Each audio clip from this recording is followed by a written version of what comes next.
Corporate গোষ্ঠীর স্বার্থে আর্থিক নীতির রূপায়ণ ঢালাও, বেসরকারীকরণ, কর্মসংস্থানের সুযোগ কমিয়ে আনা, সামাজিক খাতে বরাদ্দ কমিয়ে দরিদ্র মানুষের জীবন দুর্বিষহ করে তোলা ইত্যাদি জনবিরোধী নীতির ফলে সারা দেশে অর্থনীতির সংকট আরও ঘনীভূত হয়েছে।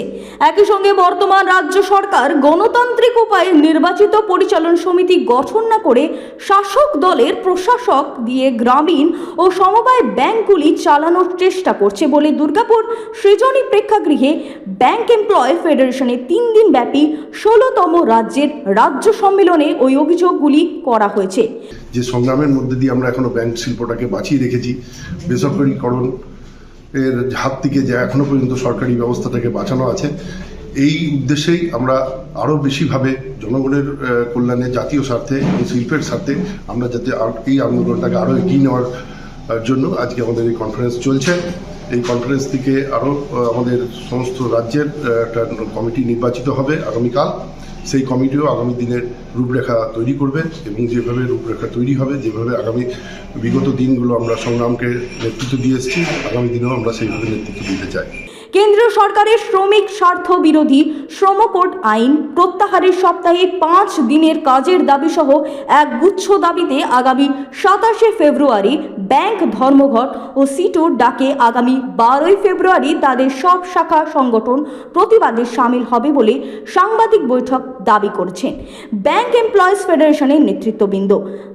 সম্মেলনের যে মূল দাবি, এটা আগামী 3 বছরের যে আন্দোলন রূপরেখা তৈরি হবে, সেটা হচ্ছে যে কেন্দ্রীয় সরকার রাষ্ট্রায়ত্ত ব্যাংকগুলিকে যে বেসরকারীকরণের যে সিদ্ধান্ত 1991 সাল থেকে নিয়ে চলেছে, একের পর এক যে সরকারি আসুক, সেটা ডানপন্থী হোক, বামপন্থী হোক, যে সরকারি, তার বিরুদ্ধে ব্যাংক কর্মচারীরা 1991 সাল থেকে 77টা ধর্মঘট করেছে এবং সেই ধর্মঘটের সুফল হিসেবে আজ রাষ্ট্রায়ত্ত ব্যাংক এখনো রাষ্ট্রায়ত্তের অধীনে রয়েছে। কিন্তু সরকার চাইছে যে ব্যাংকগুলোকে ব্যক্তি মালিকানায় দিয়ে দেওয়া। তার বিরুদ্ধে লড়াই ব্যাংক কর্মচারীরা এই সম্মেলন থেকে গ্রহণ করছে।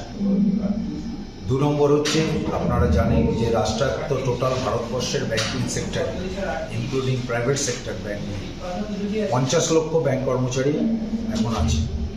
এই 50 লক্ষ ব্যাংক কর্মচারীর মধ্যে মাত্র 7.5 লক্ষ ব্যাংক কর্মচারী হচ্ছে তারা অর্গানাইজড। বাকি প্রায় 42 লাখ 500 কর্মচারী ক্যাজুয়াল, কন্ট্রাকচুয়াল, বিভিন্ন নামে, ব্যাংক মিত্র নামে তারা রয়েছে। তারা কর্তৃপক্ষের দ্বারা শোষিত হচ্ছে, বঞ্চিত হচ্ছে। আগামী দিনের মূল লড়াই যে এদেরকে সংগঠিত করা এবং এদেরকে সংগঠিত করা, এদের যে ন্যায্য দাবি, সেই দাবিগুলোকে নিয়ে লড়াই করা এবং কেন্দ্রীয় সরকারের নীতির বিরুদ্ধে লড়াই করে সেই নীতিকে পরিবর্তন করা। Bureau report, street voice digital.